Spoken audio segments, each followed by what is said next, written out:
Halo teman-teman, apa kabar? Semoga teman-teman sehat selalu. Baik, pada video kali ini kelas Dabai akan menyajikan TIU dan TWK teman-teman. Total ada 9 soal. Tanpa basa-basi lagi, kita langsung saja ke soalnya. Soal pertama, silahkan teman-teman kerjakan terlebih dahulu. Sudah ya? Oke, kita bahas ya. Nilai dari 15 kuadrat ditambah 203 ditambah 322 dikuadratkan dikurang 524 kuadrat. Baik, kita selesaikan yang dikurung dulu ya teman-teman ya. Berarti ini kita buat ulang ya. 15 kuadrat ditambah, ini berarti 505 ya. 525, maaf. Oke, 525. Ops. 525 dikuadratkan dikurang 524 sama dengan, nah teman-teman jangan dikuadratkan semua ini teman-teman, lama ya, besar-besar ini nilainya. Ada selisih 2 kuadrat di sini kan. Nah, buat teman-teman yang belum nonton video kelas Dabai ada membahas perihal selisih 2 kuadrat ini khusus satu video teman-teman. Banyak latihannya di sana, bisa teman-teman kerjakan ya. Baik, selisih 2 kuadrat ini berarti kita bisa kerjakan dengan cara seperti ini teman-teman. Kita jadi kerjakan yang selisih 2 kuadrat ini dulu ya. Jika, saya buatkan di sini, jika ada A kuadrat dikurang B kuadrat itu sama saja dengan A ditambah B dikali A dikurang B. Nah, ini teman-teman. Jadi ini yang harus teman-teman ingat ya. A ditambah B dikali A dikurang B. Jika teman-teman ketemu selisih 2 kuadrat. Nah, lalu kita masukkan nilainya coba.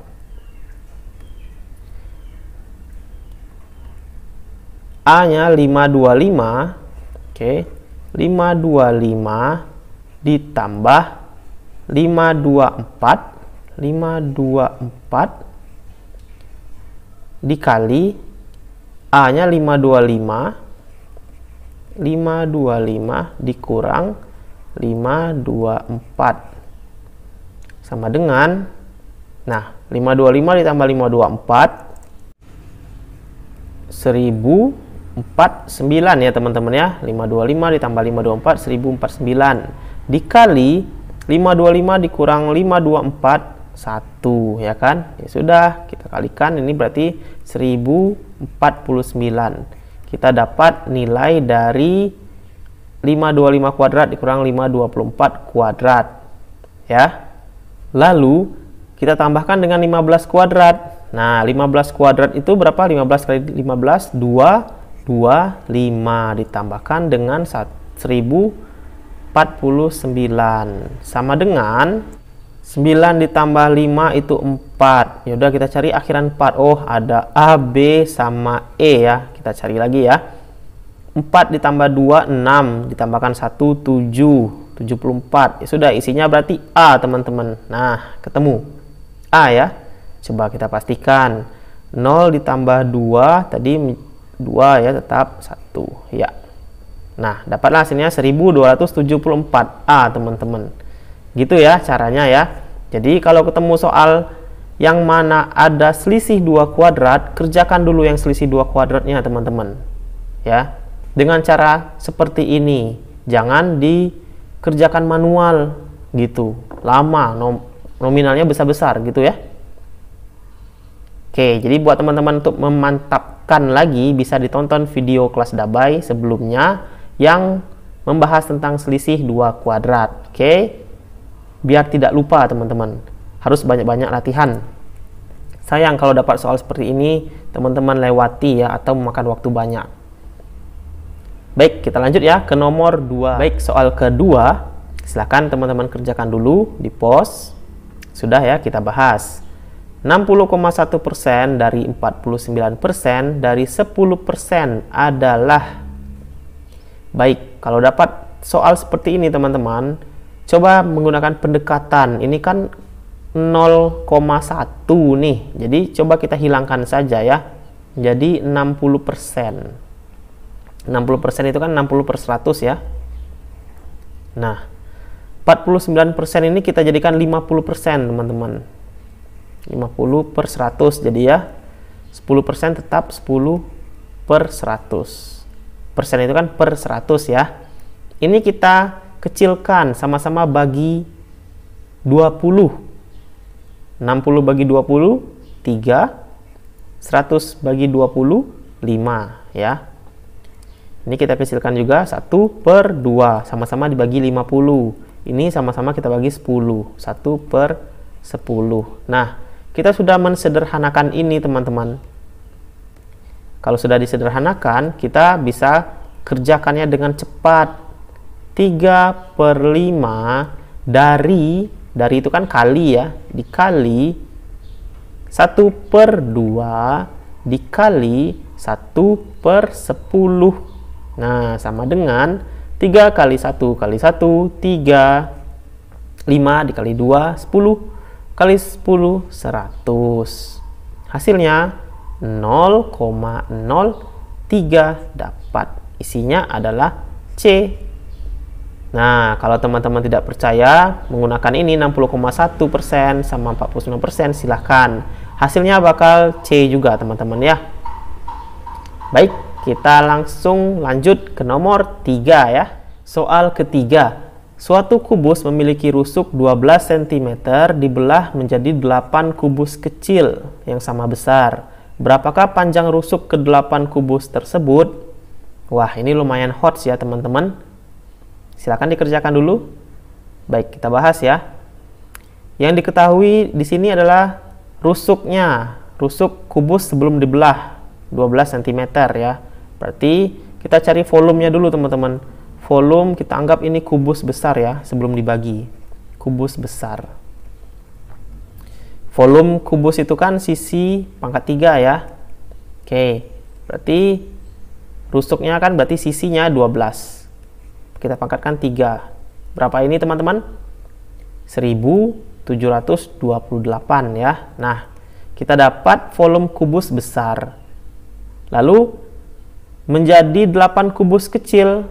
Oke, kalau seperti itu, volume kubus kecilnya,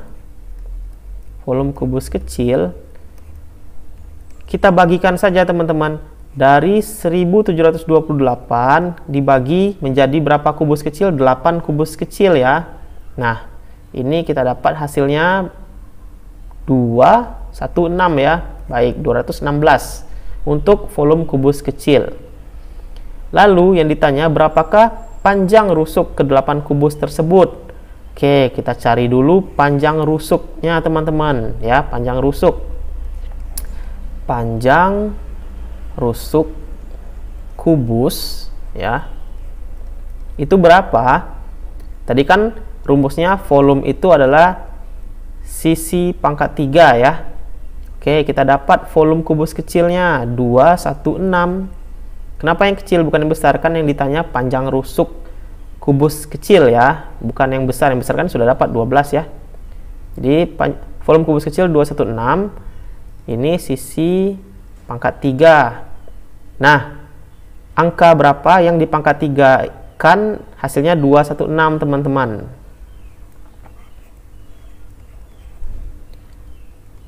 Oke, berapa ini? 6 ya. Baik, jadi sisinya atau rusuknya 6. Nah, kita ketemu sisi atau rusuk kubus kecil itu 6. Pertanyaannya, ya kan? Berapakah panjang rusuk ke-8 kubus tersebut? Oke. Kubus itu memiliki berapa rusuk, teman-teman? Satu kubus 12 ya. Ini kita anggap kubus ya. Kubus. Nah, ada berapa? Ada 12 ya. 12 sisi, 12 rusuk. Berarti 12 kita kalikan dengan berapa panjang rusuknya? 6 ya. Lalu jumlah kubusnya berapa? Ada 8. Nah, berapa ini? 12 dikali 6 dikali 8, hasilnya 576 teman-teman. Nah, dapat isinya adalah A. Oke. Baik. Ada yang bingung di sini? Mungkin ada yang bertanya 12 dari mana? Yap. Rusuk 1 kubus itu ada 12 ya teman-teman ya.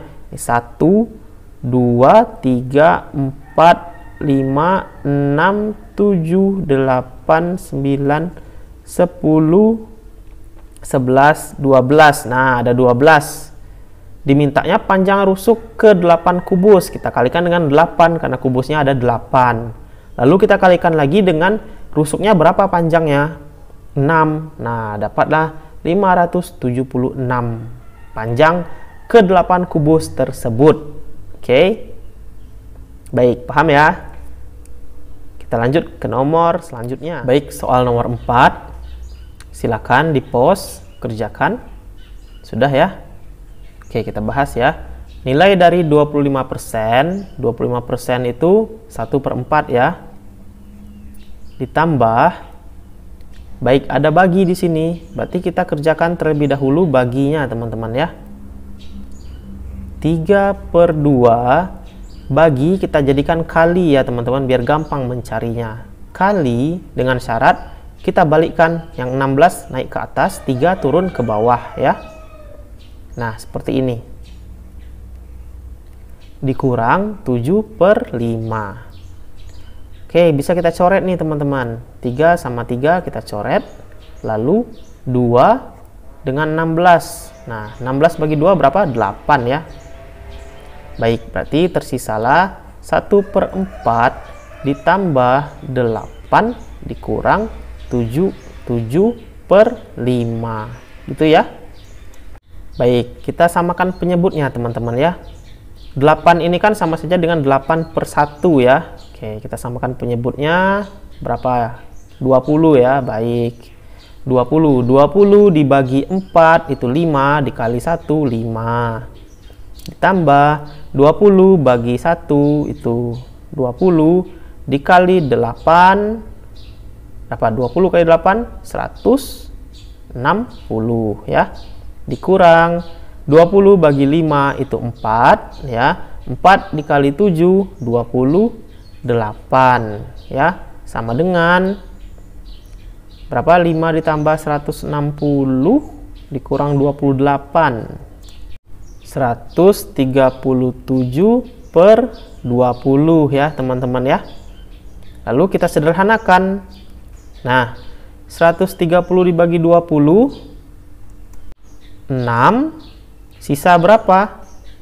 Sisa 17/20. Nah, dapat teman-teman isinya adalah A ya. Baik. Jadi jawaban nomor 4 itu isinya adalah A. Sudah pada paham ya dari mana dapat 6-nya ini teman-teman?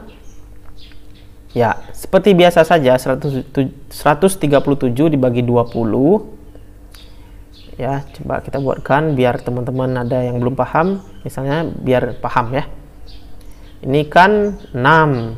Nah, jadi 6 kita taruhkan di sini nih. 120. Ini 17. Sisanya kita taruhkan di sini, di atasnya. 20 tetap 20 ini ya. Oke, paham ya? Baik. Kita lanjut ya ke soal nomor 5. Soal kelima. Silahkan di-pause dulu. Baik, kita bahas ya. Jika X sama dengan 2, Y sama dengan 3, dan Z sama dengan X kuadrat ditambah 2XY ditambah Y kuadrat, maka nilai X dikali Z, X dikali Y dikali Z sama dengan, baik, sudah kita masukkan ya nilainya. X-nya itu 2. Ini kan tidak ada apa-apa, berarti kali ya teman-teman ya. Kali. Dikali Y-nya 3. Z-nya berapa? Z-nya X kuadrat ditambah 2XY ditambah 3 tambah Y kuadrat. Baik, ini berarti kita bisa gunakan sifat yang ini teman-teman. X ditambah Y dikuadratkan. Nah, ingat ya, ini sifat yang ini. Jadi daripada kita gunakan yang di soal ini, kita bisa ganti dengan sifat yang ini teman-teman. Nah, X ditambah Y dikuadratkan itu sama saja dengan ini, X kuadrat ditambah 2XY ditambah Y kuadrat gitu ya. Jadi jauh lebih sederhana teman-teman. Udah, kita masukkan nilainya. X itu 2 ditambah Y itu 3 dikuadratkan. Ini berapa? Berarti 5 kita kuadratkan sama dengan 25. Baik, kita masukkan nilainya 25. Nah, kita kalikan.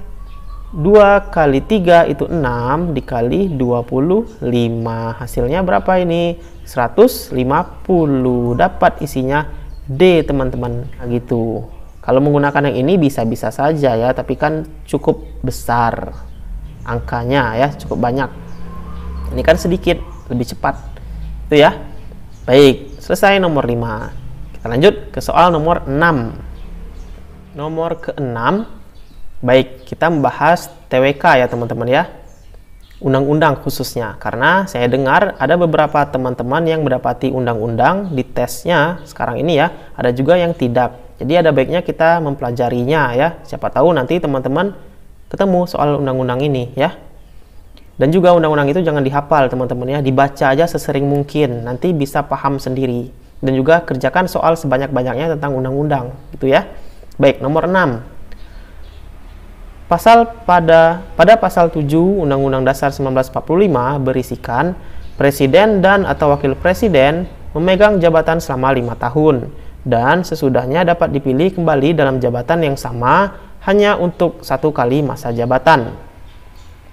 Namun dalam masa jabatannya presiden dan atau wakil presiden dapat diberhentikan atas usul A. MPR, B. DPR, C. Mahkamah Konstitusi, D. Mahkamah Agung, E. Komisi Yudisial. Oke, jawabannya adalah D teman-teman, DPR ya. Jadi DPR menjalankan fungsi pengawasannya teman-teman di sini. Nah, fungsi pengawasan DPR yaitu apa? Mengajukan usul pemberhentian presiden dan atau wakil presiden ya. Jadi kalau ada pertanyaan apa fungsi pengawasan DPR, salah satunya itu teman-teman ya, mengajukan usul pemberhentian presiden dan atau wakil presiden gitu ya. Nah, ini terdapat pada pasal 7B teman-teman. Jadi pasal 7B ini khusus membahas tentang usul pemberhentian presiden dan atau wakil presiden. Dasarnya apa? Nah, sebelumnya di pasal 7A ya, kita lihat ya, pasal 7A dikatakan bahwa presiden dan atau wakil presiden dapat diberhentikan dalam masa jabatannya oleh MPR. Nah, jadi yang memberhentikan itu MPR ya teman-teman, bukan DPR, tapi yang mengusulkan itu adalah DPR ya. Baik apabila terbukti telah melakukan pelanggaran hukum. Nah, karena terbukti melakukan pelanggaran hukum, berupa apa pelanggaran hukumnya? Ada pengkhianatan terhadap negara, korupsi, penyuapan, tindak pidana berat lainnya, atau perbuatan tercela maupun apabila terbukti tidak lagi memenuhi syarat sebagai presiden dan atau wakil presiden. Oke, di amandemen pada amandemen ketiga tahun 2001 ya.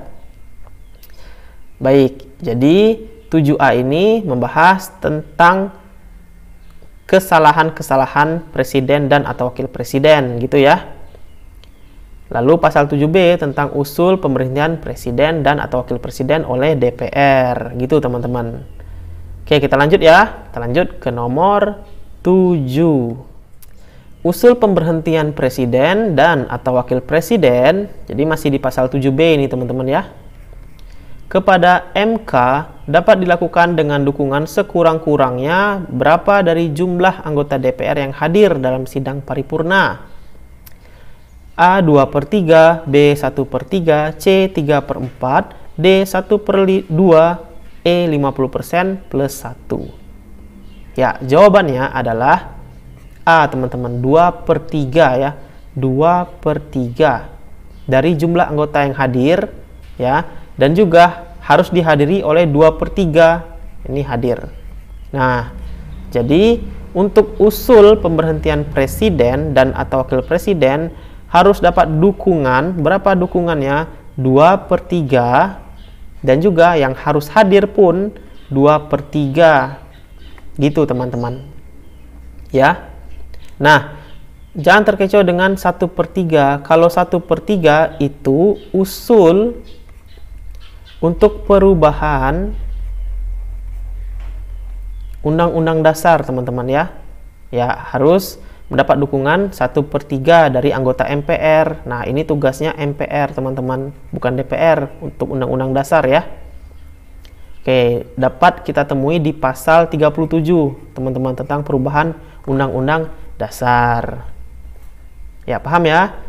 Kita lanjut ya ke nomor selanjutnya, nomor 8. Usul DPR perihal pemberhentian presiden dan atau wakil presiden wajib diadili, diperiksa, dan diputuskan seadil-adilnya oleh Mahkamah Konstitusi paling lama berapa hari? Nah, A. 30 hari, B. 60 hari, C. 90 hari, D. 120 hari, E. 150 hari. Oleh MK nih teman-teman. Ya, jawabannya adalah C ya teman-teman, 90 hari. Ya, jadi dalam waktu 90 hari itu MK harus bisa mengadili, memeriksa, dan memutuskan seadil-adilnya. Atas apa? Atas usul dari DPR perihal pemberhentian presiden dan atau wakil presiden. Ya, kita lanjut ke nomor 8 teman-teman. Nomor 9 maksudnya ya. Setelah Mahkamah Konstitusi memutuskan bahwa presiden dan atau wakil presiden terbukti bersalah, maka MPR wajib menyelenggarakan sidang paling lambat berapa hari sejak MPR menerima usul tersebut? A. 30 hari, B. 60 hari, C. 90 hari, D. 120 hari, E. 150 hari. Oke, kalau tadi 90 hari teman-teman, apakah sama? Jawabannya adalah A ya, 30 hari teman-teman. Nah, jadi polanya itu teman-teman, DPR dulu ya, DPR mengajukan usul ya, kemana? Ke MPR ya. Namun sebelum ke MPR haruslah melalui MK dulu teman-teman. MK harus mengadili ya seadil-adilnya dan memeriksa juga. Membutuhkan waktu berapa? 90 hari. Nah, apabila terbukti bersalah, lalu DPR mengajukan lagi ke MPR yang mana harus diproses selama 30 hari. Gitu ya teman-teman ya. Jadi prosesnya DPR ke MK dulu, barulah ke MPR. Oke, paham ya? Kita telah membahas perihal pasal 7B teman-teman. Nah, 7B ya. Nah, ada lagi tambahan ya di ayat terakhir. Jadi, pada rapat paripurna MPR ya harus dihadiri oleh bentar. Pada rapat paripurna MPR ini harus dihadiri oleh 3/4 teman-teman anggota. Harus dihadiri oleh 3/4 anggota, lalu harus disetujui oleh 2/3 teman-teman ya. Jadi yang harus hadir itu 3/4 dan harus disetujui oleh 2/3. Nah, ini semua ada di pasal 7B teman-teman. Tentang apa? Tentang usul pemberhentian presiden dan atau wakil presiden ya. Baik, saya harap teman-teman paham ya tentang pasal 7B ini dan untuk TIU hitung cepatnya tadi ya. Semoga video ini dapat membantu teman-teman. Terima kasih telah menonton. Buat teman-teman yang telah subscribe, saya ucapkan terima kasih. Buat yang belum, tolong di subscribe biar saya lebih semangat untuk membuat konten-kontennya. Akhir kata saya ucapkan Assalamualaikum warahmatullahi wabarakatuh.